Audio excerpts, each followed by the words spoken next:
કેમ છો બાળ મિત્રો? મજામાં ને? આશા રાખું છું કે તમે બધા મજામાં હશો.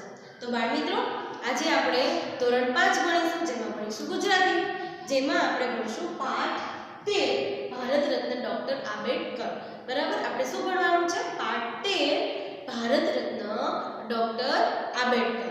બરાબર, તો હવે જે આ ભારત રત્ન ડોક્ટર આંબેડકર છે એના વિશે આપણે સરસ મજાનો પરિચય મેળવવાનો છે. બરાબર, તો હવે આપણે જ્યારે પાઠની શરૂઆત કરું એ પહેલા આપણે થોડોક લેખકનો પરિચય પણ મેળવી લઈશું. બરાબર, તો એના લેખક કોણ છે? તો કે એના લેખક છે હાસ્યદા પંડ્યા. કોણ છે એના લેખક? હાસ્યદા પંડ્યા છે. બરાબર, જે એક લેખિકા છે. બરાબર, પ્રસ્તુત એકમમાં લેખિકાએ દલિતો, પીડિતો અને સ્ત્રી ઉન્નતિ માટે જીવન સમર્પિત કરનાર ડોક્ટર ભીમરાવ આંબેડકરના જીવન અને કાર્યોનો ટૂંકો પરિચય કરાવ્યો છે. બરાબર, કોણે કરાવ્યો છે? હાસ્યદા પંડ્યાએ કરાવ્યો છે. ડોક્ટર આંબેડકરે ભારતનું બંધારણ ઘડીને બંધારણના ઘડવૈયા તરીકે ખ્યાતિ મેળવી હતી. શું કરેલું હતું? તો કે ભારતનું બંધારણ ઘડ્યું હતું. કોણે ઘડ્યું હતું? તો કે ભીમરાવ આંબેડકર. કોણ? ડોક્ટર ભીમરાવ આંબેડકર. એણે ભારતનું બંધારણ ઘડીને બંધારણના ઘડવૈયા તરીકે ખ્યાતિ મેળવી હતી. તેઓને ભારત રત્નના ઉચ્ચ ખિતાબથી પુરસ્કૃત કરવામાં આવ્યા હતા. બરાબર, એમને ભારત રત્નના ઉચ્ચ ખિતાબથી પુરસ્કૃત કરવામાં આવ્યા હતા. કોને? તો ડોક્ટર ભીમરાવ આંબેડકરને. બરાબર, હવે એમનો સરસ મજાનો આપણે પરિચય મેળવી લઈએ. આશરે 100-125 વર્ષ પહેલાની આ ઘટના છે. બરાબર, અત્યારથી લઈને કેટલા? તો કે આશરે 100-125 વર્ષ પહેલા. બરાબર, એની વાત છે. 6 વર્ષની કુમળી વયના એક બાળકે પોતાની માતા ગુમાવી છે. 6 જ વર્ષની માત્ર. કેટલી ઉંમર? માત્ર 6 જ વર્ષની કુમળી વયના એક બાળકે પોતાની માતા ગુમાવી છે. એના પિતા રામજીભાઈ લશ્કરી શાળામાં શિક્ષક છે. એના પિતા તો પહેલા તો એના પિતાનું નામ આપણને ખબર હોવી જોઈએ. બરાબર, તો કે એના પિતા કોણ? તો કે રામજીભાઈ. બરાબર, એ શેમાં છે? તો કે લશ્કરી શાળામાં શિક્ષક છે. બરાબર, માતૃસુખ ગુમાવનાર પુત્રના વાકડિયા વાળમાં પિતા હાથ પસવારી રહ્યા છે. બરાબર, હવે નાની એવી સાવ 6 વર્ષની ઉંમર છે, એની અંદર એ ઉંમરની અંદર એની માં છે એને ગુમાવી દે છે. બરાબર, હવે એના જે પિતા છે એ રામજીભાઈ છે. બરાબર, રામજીભાઈ છે એ લશ્કરી શાળામાં શિક્ષક છે. અને હવે આ જે માતૃસુખ એટલે કે એની જે માતા છે એ ગુમાવી દે છે, અને એ ગુમાવનાર એ પુત્રના જે પિતા છે એ પુત્રના માથામાં એટલે કે એના વાકડિયા વાળમાં છે એ હાથ પસવારી રહ્યા છે. પસવારી એટલે કે હાથ ફેરવવો. બરાબર, ચારેય દિશાઓમાં એમને જાણે કે અંધકાર દેખાઈ રહ્યો છે. હવે એના જે પિતા રામજીભાઈ છે એને એના પુત્રના માથા ઉપર હાથ ફેરવે છે, અને એવું લાગે છે કે જાણે ચારેય દિશામાં હવે અંધકાર જ થઈ ગયો હોય એવું લાગે છે. મારા સૌથી નાના દીકરાનું શું થશે? હું એને સંભાળી શકીશ? એ પોતાને જેવો પ્રશ્ન કરે છે કે મારો આ સૌથી નાનો દીકરો જે 6 વર્ષનો જ છે માત્ર, એનું શું થશે? એને હું સંભાળી શકીશ? એની માતાનું સ્થાન લઈ શકીશ? હવે એવું કહે છે કે એની જે માતા છે એનું સ્થાન હું લઈ શકીશ, એવું એના જે પિતા રામજીભાઈ છે એ વિચારે છે. કોના પિતા? તો કે ડોક્ટર ભીમરાવ આંબેડકરના પિતા. થોડી વારમાં જ એમણે મક્કમ નિર્ધાર કરી લીધો. હવે થોડો જ સમય થાય છે. બરાબર, મક્કમ નિર્ધાર એટલે કે સંકલ્પ કરી લે છે. નાનકડા ભીમરાવને હું ગણાવીને સારો નાગરિક બનાવીશ. એવું કહે છે કે નાનો એવો 6 જ વર્ષનો જે ભીમરાવ છે, બરાબર, એને હું શું કરીશ? તો કે ગણાવીશ અને સારો સરસ મજાનો આ દેશનો નાગરિક બનાવીશ. ત્યારે જ એની માતાને સાચી અંજલિ મળશે. બરાબર, હું એને સરસ મજાનો સારી રીતે એને મોટો કરીશ, સારા સંસ્કાર આપીશ, અને ગણાવીને એને સારો નાગરિક બનાવીશ. ત્યારે જ એની માતાને સાચી અંજલિ મળશે, એટલે કે સાચી એને શાંતિ થશે. પિતાએ પુત્રને હૈયા સરસો ચાપી દીધો. એમ જ બોલીને એ જે એના પિતા છે એને પોતાના ગળે એકદમ સરસ મજાનો જોઈએ તમને સરસ શબ્દો આપેલો છે કે હૈયા સરસો ચાપી દીધો. બરાબર, એટલે એને ગળે મળી લે છે. 6 વર્ષનો એ બાળક તે બીજું કોઈ નહીં. હવે એ 6 વર્ષનો બાળક કોણ છે? એ કોઈ નથી. જોઈએ આપણે કોણ છે? આપણા દેશના બંધારણના ઘડવૈયા કોણ 6 વર્ષનો બાળક નાનો એવો એ કોણ? તો કે આપણા દેશના ભારત બંધારણના ઘડવૈયા ડોક્ટર બાબા સાહેબ આંબેડકર. બરાબર? જે તમે બધા બાબા સાહેબ આંબેડકરને તમે ઓળખો છો. બરાબર? એ કોણ હતા, એને શું કર્યું, એને ઘણું બધું દલિતો અને પીડિતો માટે કર્યું છે, એ આપણે અંદર એ પાઠમાં જોવાનું છે. બરાબર? એટલે એવું કહે છે કે એ જ આપણા જે આપણું બંધારણ, આપણા ભારતનું બંધારણ ઘડ્યું. બરાબર? એ જ બંધારણના ઘડવૈયા ડોક્ટર બાબા સાહેબ આંબેડકર. એમનું મૂળ નામ ભીમરાવ. એમનું મૂળ નામ શું હતું? તો કે ભીમરાવ હતું. બરાબર? મૂળ નામ તમને પૂછાશે એનું મૂળ નામ શું છે? તો કે એનું મૂળ નામ છે એ ભીમરાવ હતું. કયું હતું? ભીમરાવ હતું. માત્ર 6 વર્ષની ઉંમરે એમની માતા ભીમાબાઈનું અવસાન થયું. જો એની માતાનું નામ આવ્યું. એની માતાનું નામ શું હતું? તો કે ભીમાબાઈ. શું નામ હતું?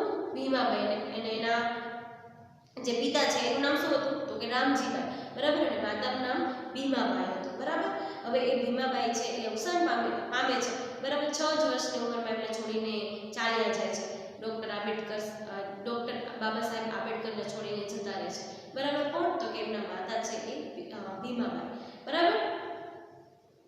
દલિતો અને પીડિતો માટે જીવન સમર્પિત કરનાર ડોક્ટર ભીમરાવ આંબેડકરનો જન્મ મધ્યપ્રદેશ રાજ્યના મહુ ગામમાં, જો એમનો જન્મ તમને આપેલો છે, તારીખ અને એની સાલ આપેલી છે. બરાબર? તો કે એમનો જન્મ છે તો પહેલા તો કે મધ્યપ્રદેશ રાજ્યના મહુ ગામમાં, મધ્યપ્રદેશ રાજ્યના મહુ ગામમાં 14 એપ્રિલ 1891 માં થયેલું. બરાબર? ક્યારે? તો કે 14 એપ્રિલ 1891. બરાબર? 14 એપ્રિલ 1891 માં થયેલું. ભીમરાવ રંગે ગૌવર્ણ હતા. બરાબર? કેવા હતા? તો કે ભીમરાવ રંગે ગૌવર્ણ હતા. એમનું કપાળ વિશાળ હતું. એમનું કપાળ કેવું હતું? વિશાળ એટલે કે મોટું હતું. બરાબર? વાળ તો એવા વાકડિયા કે જોનારની આંખ ઠરે. એટલે એમના વાળ છે એવા સરસ મજાના વાકડિયા હતા કે જે જોનારા છે એ જોયા જ કરે. એટલે કે જોનારાની આંખ ઠરે. નાક ટચકડું પણ આંખો કાળીદાર. હવે એમનું નાક કેવું હતું? તો કે નાનું એવું ટચકડું એવું હતું. બરાબર? અને એમની આંખો કેવી હતી? એકદમ પાણીદાર હતી. કોની? ડોક્ટર ભીમરાવની. પરિવારમાં સૌથી નાના એટલે મા બાપના લાડકોડ સારી પેઠે પામ્યા. સૌથી નાના હતા પરિવારમાં એટલે બધા એને પ્રેમ કરતા, એનો લાડ પ્યાર મળતો. કોને? તો કે ભીમરાવ આંબેડકરને. પરંતુ દુર્ભાગ્ય માતાનું શું વહેલું છે ભાઈ? પરંતુ દુર્ભાગ્ય, બરાબર, એટલે કે એને ભગવાને એની માતા છે એમની પાસે બોલાવી લે છે. એટલે માતાનું જે સુખ છે એમને બચપણમાં એટલે કે એમને નાનપણમાં મળતું નથી. બરાબર? એ જમાનામાં સમાજમાં જ્ઞાતિ પ્રથાનું દૂષણ જોરમાં. બરાબર? હવે આપણે આશરે શરૂઆત કરી પાઠની ત્યારે તમને કીધું કે આશરે 100-125 વર્ષ પહેલાની આ ઘટના છે. બરાબર? એટલે આશરે 100-125 વર્ષ પહેલાની વાત કરે છે. તો કે આ જમાનાની અંદર સમાજમાં જ્ઞાતિ પ્રથા, બરાબર, એ જ્ઞાતિ પ્રથાનું વધારે જોર હતું. એમ કે ઊંચી જ્ઞાતિ હોય એને વધારે માન આપવામાં આવે અને જેમ જેમ નીચી જ્ઞાતિ થતી જાય એમ એને સારી રીતે જોવામાં ના આવે, એને તિરસ્કાર કરવામાં આવે. બરાબર? અને એને અમુક જ પ્રકારના ધંધા કરવામાં આવે. એ સારો ધંધો કરી શકે નહીં. આવું બધું હતું. એટલે કે જ્ઞાતિ પ્રથાનું દૂષણ જોરમાં હતું. એમ કે જો ઊંચી જ્ઞાતિ હોય તો એ સારું કરી શકે, એટલે એને માન આપવામાં આવે. સમાજના જે લોકો છે એને માન આપે એમ. અને જો નીચી જ્ઞાતિ હોય તો એને તિરસ્કૃત કરવામાં આવે અને એને સરખી રીતે સારો ધંધો કરવા ન મળે. અને એ જે નીચા કામ હોય એટલે કે જે નીચી કક્ષાના જે કામ હોય એને જે કરવાનું. બરાબર? પહેલાના જમાનાની અંદર આવું હતું. એટલે કે આશરે 100-125 વર્ષ પહેલા. બરાબર? તો કે આ જમાનામાં સમાજમાં શું હતું? તો કે જ્ઞાતિ પ્રથા. બરાબર? એનું દૂષણ કેવું હતું? જોરમાં હતું. એમ ઊંચ નીચીના ભેદભાવ પાર ગયેલા. આ ઊંચો છે, આ નીચો છે, આની જ્ઞાતિ ઊંચી છે, આની જ્ઞાતિ નીચી છે. એટલે એમ કે છે કે ઊંચ નીચેના જે ભેદભાવ હતા એકદમ પાર વગરના હતા. ભીમરાવને પણ ઘણું સહન કરવાનું આવ્યું. બરાબર? હવે ભીમરાવ છે એને પણ ઘણું બધું સહન કરવાનું આવેલું હોય છે. બરાબર? ભણવામાં તેજસ્વી એવા ભીમરાવને આ માંથી ખૂબ જ લાગી આવતું. ખૂબ જ ભણવામાં હોશિયાર હતા. કોણ? તો કે ડોક્ટર ભીમરાવ આંબેડકર. એ એટલા બધા ભણવામાં હોશિયાર અને એ આ નીચી જ્ઞાતિના કારણે એમને શું થતું? તો કે ઘણું બધું સહન કરવામાં આવતું. બરાબર? એ સમયે આવડત નહોતી જોવાતી. ગમે એટલો હોશિયાર, જો અત્યારના સમયમાં આવડત જોવામાં આવે છે, પરંતુ પહેલાના સમયમાં આવડત જોવામાં આવતી નહોતી. બરાબર, જ્ઞાતિ જોવામાં આવતી. કેવી જ્ઞાતિ? મેં તમને શું કીધું કે ઊંચી જ્ઞાતિ હોય તો એને માન સન્માન દેવામાં આવે, નીચી જ્ઞાતિ હોય તો એને માન સન્માન દેવામાં આવે, ને ઊંચ નીચના ભેદભાવો છે એ જોવામાં આવતા. બરાબર, અને આંબેડકર છે તો ખૂબ જ હોશિયાર હતા, ભીમરાવ તો. બરાબર, ભણવામાં એટલા તેજસ્વી અને હોશિયાર, પરંતુ એને એની જ્ઞાતિની જે હોવાના કારણે એને ઘણું બધું સહન કરવું પડતું. બરાબર, અને એ હોશિયાર ખરા, પરંતુ આ બધું સહન કરવું પડે, દુઃખ આવતું, એટલે એમને લાગી આવતું, ખૂબ જ દુઃખ લાગતું એમ. કોને? તો ડૉક્ટર ભીમરાવ આંબેડકરને. બરાબર, સરસ મજાનો પાઠ છે, તમે શાંતિથી સમજો તો તમને ખૂબ જ મજા આવશે. બરાબર, હવે મેં તમને કીધું કે અત્યારના સમયમાં આવડત જોવામાં આવે છે. બરાબર, અત્યારે આવડત જોવામાં આવતી નહોતી. ત્યારે શું જોવામાં આવતું? જ્ઞાતિ જોવામાં આવતી. એ વાત એને ભારે કટતી હતી. બરાબર, તમને એવું કહેશે કે ડૉક્ટર ભીમરાવને કઈ વાત કટતી હતી? તો કે જ્ઞાતિ જોવામાં આવતી એ વાત ભીમરાવને કટતી હતી. બરાબર, પોતે મોટો થઈને અન્યાયનો વિરોધ કરશે એવો સંકલ્પ કર્યો. હવે નાના એવા હતા એટલે એવું વિચારતા કે હું જ્યારે મોટો થઈશ ને ત્યારે આનો વિરોધ કરીશ. બરાબર, કારણ કે આ જે જ્ઞાતિ પ્રથાના જે ભેદભાવ છે એને દૂર કરવા માટેના હું પ્રયત્નો કરીશ, એટલે એમ કહે છે કે એનો વિરોધ કરીશ હું જ્યારે મોટો થઈશ ત્યારે. બરાબર, એવો એ સંકલ્પ કરે છે, નિયમ કરે છે. બરાબર, નિર્ણય કરે છે. રત્નથી કે ઢાંક્યું રહે. બરાબર, હવે હું તમને એક ઉદાહરણ આપું કે સરસ મજાનો હીરો એકદમ ચળકતો હોય, હવે એ તમે અંધારાની અંદર તમે મૂકો. બરાબર, તો એનું તેજ કેટલું સરસ મજાનું લાગશે. આખું જે રૂમ છે, આખું જે ઘર છે એ આખું સરસ મજાનું પ્રકાશથી એકદમ આમ પ્રકાશિત થઈ જશે, એટલે એમ કે પ્રકાશિત થઈ જશે એમ. એટલે એવું કહે છે, જો એ શબ્દ અહીંયા વાપર્યો છે, રત્નથી કે ઢાંક્યું રહે. સરસ મજાનું રત્ન હોય અને એની અંદર હીરા ચડેલા હોય અને એ તમે ગમે ત્યાં મૂક્યું હોય તો એની નજર માણસ ઉપર પડવાની જ છે. બરાબર, એવી જ રીતે જો એની સરખામણી આની હારે કરે છે ભીમરાવ કે આ તો એક રત્ન હતો. કોણ? તો કે ભીમરાવ એમ. એના જેવું કોઈ થઈ શકે નહીં. હવે તમે ધીમે ધીમે પાઠ ભણશો ને એટલે તમને ખબર પડશે કે જે આ ભીમરાવ આંબેડકર છે એ કેવા કામ કરે છે. બરાબર, કેવા કાર્યો કરે છે, લોકોની કેવી સેવા કરે છે, એ તમે આ પાઠની અંદર તમે જોઈ શકશો. એટલે સરસ મજાનો શબ્દ વાપર્યો કે રત્ન તે કઈ ઢાંક્યું રહે. બરાબર, ભીમરાવની પ્રતિભાથી પોષાયેલા એટલે પ્રસન્ન થયેલા.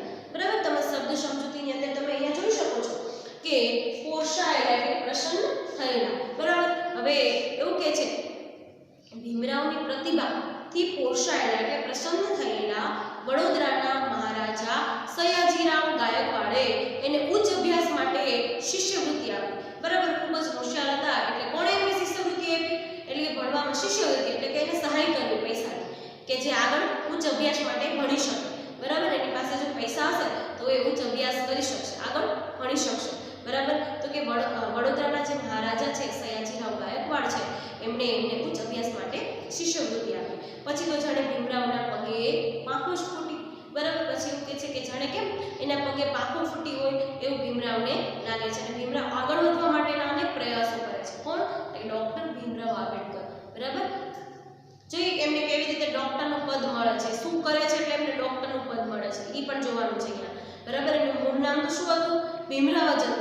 બરાબર, પછી આગળ જતા ડૉક્ટર બાબા સાહેબ ભીમરાવ આંબેડકર. બરાબર, એ સરસ મજાનું નામ મળે છે, જોઈએ આ. સ્નાતક થયા પછી ભીમરાવને વધુ અભ્યાસ માટે વિદેશ જવાની તક પણ સાંપડી. બરાબર, હવે આગળ ભણે છે એટલે ભીમરાવને વધુ અભ્યાસ માટે એને તક મળે છે. ક્યાં જવાની? તો કે વિદેશ જવાની. બરાબર, ચોમેર અંધકારમાં એટલે કે ચારે બાજુ અંધકારમાં જાણે ઉજાસનો એક કિરણ પડ્યું. બરાબર, એવું લાગે કે ચારે બાજુ અંધકાર છે અને એક ઉજાસનું કિરણ આવે છે એવું લાગે છે. કોને? તો કે આ ભીમરાવ. બરાબર, હવે વિદેશમાં પણ ભીમરાવ એવા જ વિદ્યાપ્રેમી રહ્યા. વિદેશ જાય છે અને અહીંયા પણ એ વિદ્યાપ્રેમી. બરાબર, એટલે એને વિદ્યા એટલે કે વાંચવું એને ખૂબ જ ગમતું, આગળ વધવું ખૂબ જ ગમતું. કોને? ભીમરાવને. પાર વિનાની આર્થિક તંગી હોવા છતાં પેટે પાટા બાંધવા. એનો અર્થ શું થશે? તો કે ખૂબ જ મહેનત કરવી. બરાબર, હવે આર્થિક તંગી એટલે કે પૈસાની તંગી.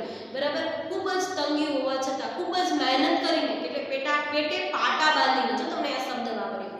બરાબર, એટલે ખૂબ જ મહેનત કરીને તેઓ સંદર્ભ ગ્રંથોની ખરીદી કરતા. બરાબર, એ પુસ્તકો ખરીદતા એટલે કે જે ભણતા એના સંદર્ભના એટલે કે એને લગતા એવા પુસ્તકો ખરીદતા. ભીમરાવ હવે ડૉક્ટર ભીમરાવ આંબેડકર બન્યા. બન્યા, જો હવે એ ડોક્ટર બન્યા, બરાબર. પહેલા તો ભીમરાવ હતા, પછી એ સરસ મજાનું વિદેશમાં જઈને ભણે છે, બરાબર. ઘણો બધો સંઘર્ષ કરે છે, સંઘર્ષ એટલે કે મહેનત કરે, ઘણી બધી મહેનત કરે છે, સંઘર્ષ કરે છે, અને હવે શું બને છે? ભીમરાવ માંથી એ શું બને છે? ડોક્ટર ભીમરાવ આંબેડકર બને છે, બરાબર. એમએ, પીએચડી અને ડી લિટ સુધીની પદવી એમણે પ્રાપ્ત કરી. તમને એમ કહેશે કઈ પદવી પ્રાપ્ત કરી? તો કે એમણે એમએ, પીએચડી અને ડી લિટ, બરાબર. એમએ, પીએચડી અને ડી લિટ સુધીની એમણે પદવી છે એ પ્રાપ્ત કરી, બરાબર. કાયદો અને અર્થશાસ્ત્રનો અભ્યાસ એમણે લંડન જઈને કર્યો. ક્યાં ભણ્યા એ? તો કે પહેલા તો કે કાયદો, બરાબર, કાયદો, ભારતનો કાયદો, અને અર્થશાસ્ત્ર, અર્થશાસ્ત્રનો જે અભ્યાસ છે ક્યાં જઈને કરે છે? તો કે લંડન જઈને કરે છે, બરાબર. ડોક્ટર આંબેડકરની પુસ્તક પ્રીતિ વિશે જાણીને તો આપણને આનંદ સાથે નવાઈ પણ થશે. એમને પુસ્તક પ્રીતિ એટલે કે પુસ્તક સાથે ખૂબ જ પ્રેમ હતો. કોને? તો કે ભીમરાવ, ડોક્ટર ભીમરાવ આંબેડકર. સમયનું મૂલ્ય તેઓ સમજ્યા હતા, અને એટલે જ એમને ફુરસદનો સમય એટલે કે વધારાનો સમય, બરાબર, એને ફુરસદ કહેવાય. એટલે જ એમનો ફુરસદનો સમય વાંચનમાં જ વ્યતીત થતો, બરાબર. કારણ કે એમને ખબર હતી કે સમયનું મહત્વ શું છે, બરાબર. એટલે એમ કે છે એક ક્ષણ પણ સમયની વેડફાઈ જવી જોઈએ નહીં. એટલે એટલા બધા પુસ્તકો છે એ ડોક્ટર ભીમરાવ આંબેડકર છે એ વાંચતા, બરાબર. અનુકૂળતા થાય કે તરત જ તેઓ પુસ્તકોની દુકાને પહોંચી જતા. જ્યારે પણ એ નવરા થાય, બરાબર, એ પુસ્તકોની દુકાને પહોંચી જતા. આશરે 2000 જેટલા દુર્લભ ગ્રંથોનો એમણે સંગ્રહ કર્યો હતો. કેટલા? તો કે આશરે 2000, બરાબર. એટલા બધા પુસ્તકોનો એમણે સંગ્રહ કર્યો હતો, એટલે કે ભેગા કર્યા હતા. પછી કહે છે કે પેટની ભૂખ વેઠીને પુસ્તક ખરીદનાર વ્યક્તિ મહાન કાયદાશાસ્ત્રી ન બને તો જ નવાય, બરાબર. એવું કહે છે કે જે ભૂખ વેઠીને ભૂખ્યા રહેતા પણ એ વાંચવાનું છોડતા, બરાબર. ભૂખ્યા રહીને એ જે પણ એમનો ખાવાનો ખર્ચ થતો એ જે ખાવાનો ખર્ચ છે શેમાં લગાવતા? તો કે પુસ્તકમાં લગાવતા, પુસ્તકો વાંચતા. કોણ? તો કે ડોક્ટર ભીમરાવ આંબેડકર, બરાબર. તો કે ભૂખ્યા રહીને ભૂખ વેઠીને પુસ્તક વાંચતા, તો એ પછી મહાન તો બને જ ને, એવું કહે છે. ડોક્ટર બાબા સાહેબ તો એવા પુસ્તક પ્રેમી કે દુર્લભ પુસ્તકો મેળવવા વહેલી સવારે માઇલો લગીને ચાલીને વાંચનાર રહે છે. એ એટલા બધા એમને પુસ્તક વાંચવા ગમતા, પુસ્તકની સાથે પ્રેમ હતો કે માઇલો સુધી એટલે કે ઘણું બધું એ ચાલીને એવા જે દુર્લભ કે જે ન મળી શકે એને દુર્લભ કહેવાય, બરાબર. જે ન મળી શકે એને દુર્લભ કહેવાય. એટલે કે એવા જે પુસ્તકો છે એ લેવા માટે માઇલો સુધી ઘણું બધું એ ચાલતા, બરાબર. પુસ્તકો લેવા માટે વાંચનાલય એટલે કે લાઇબ્રેરી, પુસ્તકાલય જતા. મોડે સુધી વાંચનાલયમાં બેસીને વાંચ્યા કરે. મોડે સુધી વાંચનાલયમાં જાય અને બેસીને શું કરતા? તો કે વાંચ્યા કરતા. ત્યારથી પાછા આવીને પાછું વાંચવાનું હોય. ત્યાંથી આવે પછી પણ એમને વાંચવાનું. છે ને નવાઈ ભરી વાત? તમને પણ નવાઈ લાગશે. એટલે એમ કે છે કે છે ને નવાઈ ભરી વાત. સંઘર્ષો વેઠીને આટલું ઊંચા દરજાનું શિક્ષણ મેળવ્યા પછી ડોક્ટર ભીમરાવને નોકરી તો મળી, પરંતુ એ વખતના આપણા સામાજિક દૂષણો, અસ્પૃશ્યતાનો પણ કડવો અનુભવ થયો. જો હવે ઊંચા દરજાનું એમણે શિક્ષણ મેળવ્યું, બરાબર, એટલે એમને નોકરી તો મળી જાય છે, પણ એમની જ્ઞાતિ જોવામાં આવતી. મેં તમને કીધું ઊંચ નીચના ભેદભાવો જોવામાં આવતા, બરાબર. એટલે ત્યારે શું હતું કે સામાજિક દૂષણ, અસ્પૃશ્યતા, બરાબર, પણ એનો પણ એને કડવો અનુભવ થાય છે. તે એટલે સુધી જ કે એમની જ ઓફિસનો પટ્ટાવાળો પણ એમની સાથે ગેરવર્તાવ કરતો. હવે એ તો મોટા સાહેબ હતા, બરાબર. હવે એની ઓફિસની અંદર જે કામ કરતો જે પટ્ટાવાળો છે એ ઊંચી જ્ઞાતિનો છે, એની સાથે ગેરવર્તાવ કરતો. કોની સાથે? તો કે ડોક્ટર ભીમરાવ આંબેડકરની સાથે. ડોક્ટર આંબેડકરને થતું કે પોતે ભણી ગણીને સારી જગ્યાએ નોકરી કરે છે, છતાં જો આ રીતે અપમાન થવું પડતું હોય તો પછી મારા અભણ અને આર્થિક રીતે નબળા જ્ઞાતિબંધુઓની સ્થિતિની તો વાત જ શી કરું. એવું કહે છે કે હું આટલું બધું ભણેલો છું, બરાબર, ભણેલો ગણેલો છું, છતાં મારે આવું બધું સહન કરવું પડે છે. તો જે મારી જ જ્ઞાતિના જે લોકો છે કે જે બહુ આર્થિક સ્થિતિની અંદર જીવે છે, જે ભણેલા ગણેલા નથી, તો એમને કેટલી બધું સંઘર્ષો વેઠવા પડતા હશે, એમને કેટલું બધું અપમાન સહન કરવું પડતું હશે. આવું એ ડોક્ટર ભીમરાવ આંબેડકર વિચારતા. આ તો સામાજિક અન્યાય કહેવાય. માનવ માત્ર સમાન છે, કોઈ ઊંચું કે નીચું નથી. તો પછી આવું કેમ? તેમણે મૂકનાયક નામનું એક પાક્ષિક શાળા શરૂ કર્યું, બરાબર. એવું કહે છે કે બધા સરખા જ છે, માનવ માત્ર સમાન જ છે, બરાબર. કોઈનો લોહીનો રંગ કે જુદો છે, બરાબર, બધાના લોહીનો રંગ લાલ જ છે. એટલે એવું કહે છે કે બધા સમાન જ છે, એમ કોઈ ઊંચું નથી, કોઈ નીચું નથી. તો આવો ભેદભાવ શું કામ હોવો જોઈએ? પછી એમણે શું કરે છે? તો કે મૂકનાયક નામનું પાક્ષિક શરૂ કરે છે. એટલે કે પખવાડિયે જે શરૂ થતું સામયિક હોય એટલે પાક્ષિક કહેવાય, બરાબર. તો કે મૂકનાયક નામનું પાક્ષિક શરૂ કરે છે. માત્ર લેખ કે પુસ્તકો લખીને તેઓ અટકી ન ગયા, બરાબર. હવે એ